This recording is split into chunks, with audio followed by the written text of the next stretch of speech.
Hey guys, how's it going? It's Brian. Been a while since I did a video. Been even more of a while since I did a car-oriented video or update. So, as you can see, my surroundings are a little bit different. So my fiance and I moved again, and we sold our house that we lived in for just over a year and bought another one. And as you can see, this is not the house. That's actually the garage. House is over there. Pardon all the cardboard boxes. We just got all our stuff out of storage and missed recycling day because they moved it up one day because of Thanksgiving. So that's always fun. But anyway, yep, this is where we moved, and this was my major selling point on this house was the garage, but we'll get into that later. As far as cars go, Mustang's good. She's right here. Just got finished giving her a wash and a wax, and actually just replaced the oil on both vehicles, on the Jeep also. I've had off for Thanksgiving. My job gave us off for Black Friday too, not sure why, but I'm alright with a paid holiday. And then I have today and tomorrow and the day after off. But figured I'd get some stuff done. I knew I needed to change the oil on my vehicles. It had been a very pressing issue that I knew needed to get done. The Jeep hadn't had an oil change in a little over a year, and my Mustang, this was my first time changing the oil on it. And it was, I don't want to say it was an ordeal, but it was not as smooth as some of my other vehicles. Basically, the oil filter is under the car, and I had to jack up the car, put it on jack stands, and the oil filter is at like a 30 or 40 degree angle, which is horrible. So gotta troubleshoot how to change the oil filter next time so I don't spill oil all over myself and the garage floor. Don't tell my fiance that, but got it done. Will say this, a ding to Carvana. I called it.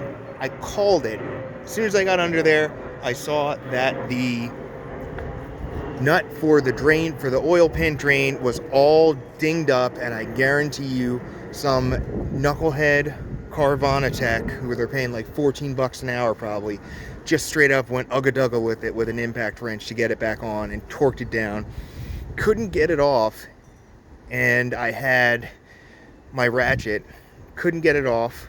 Noticed the oil pan was flexing when I was pulling at it, and I was like, that's not good. So I took my impact wrench and gently gave it one hit, and it broke it free without damaging anything, thank God. But again, if you're shopping at Carvana, please check all the maintenance oriented features and accoutrements, because there's a good chance that the techs there don't know what they're doing.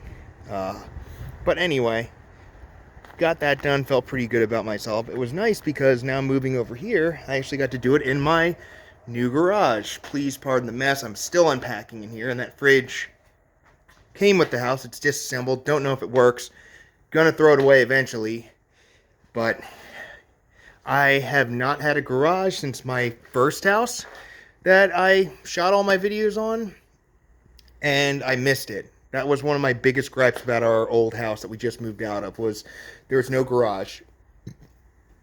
I'm a person who likes my privacy, and I did not like just doing all my work on my cars out in our driveway in the front yard and having people walk by, and I don't know, I just don't like people being in my business when I'm doing stuff like that. I like to be in my zone, be alone, and this, much like my old house, has a private driveway, or a driveway. My old house had some semblance of privacy, even though it was a shared driveway. It was in a back alley on the other side of the house.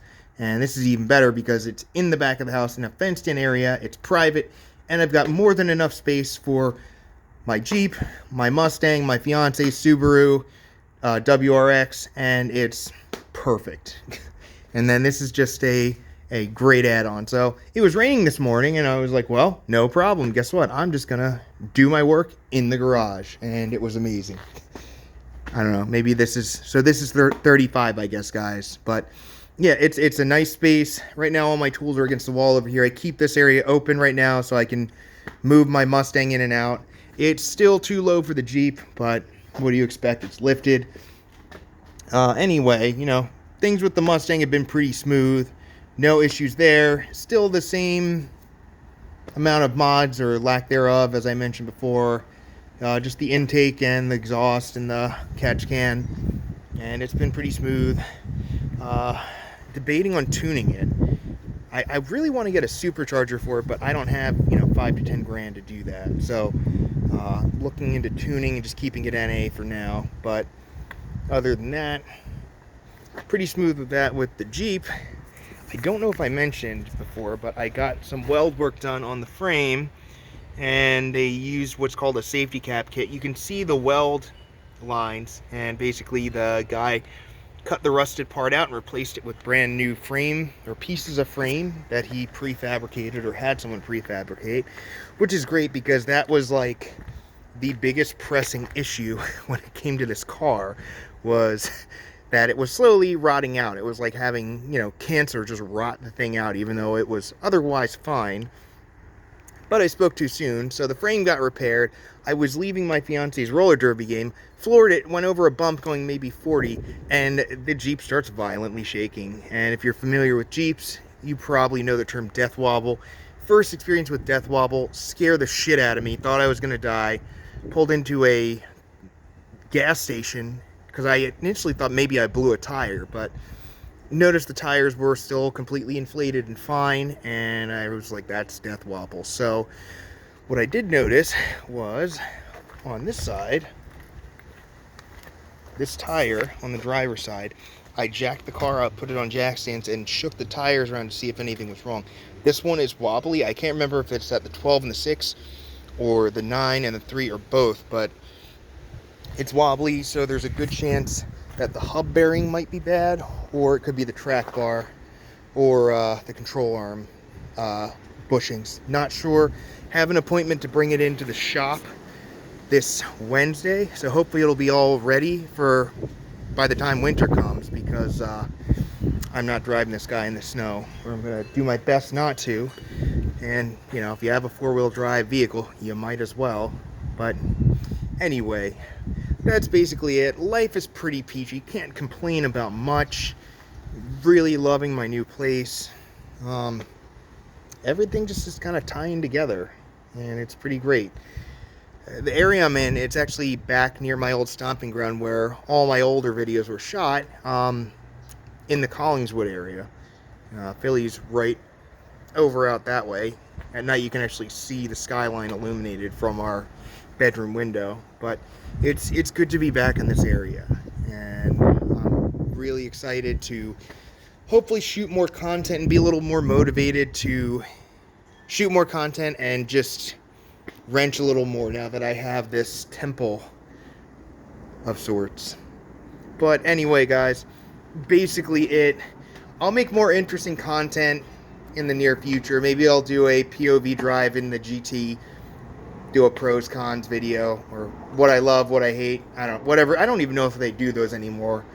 That might be like, you know, what is 2017. Anyway, I'm rambling. Gonna go. Hope everyone had a great Thanksgiving, and I'll catch up with you guys soon. Take care.